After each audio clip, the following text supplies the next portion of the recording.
I recently received a call from a woman. She tells me, I live here in Washington, but I have a friend who lives in Arizona and she's telling me she knows about what happens in probate, but it doesn't sound like what happens here in Washington. And my friends in Washington are saying kind of the same thing that I kind of know, but my friend in Arizona is different. She says something about his stuff is his stuff and her stuff is her stuff and they are separate. I thought anything that my husband and I got during our marriage was ours. I'm confused. Help me.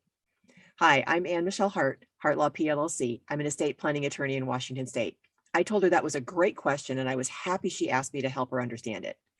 What neither she nor her friend understood is that there are two different kinds of marital property rights systems in the United States. One is separate property rights and the other is community property rights.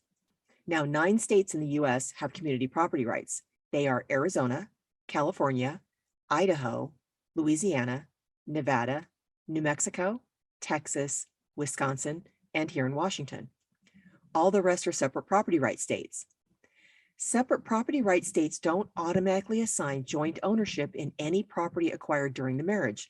It is assumed in those states that any property that is owned or acquired by one of the spouses is separate property, even if it's acquired during marriage.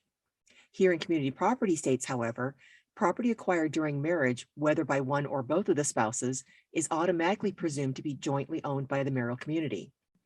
There are some exceptions to community property states for some property to still be considered separate property for each spouse, so you'll need to consult an attorney like me in order to properly classify each item.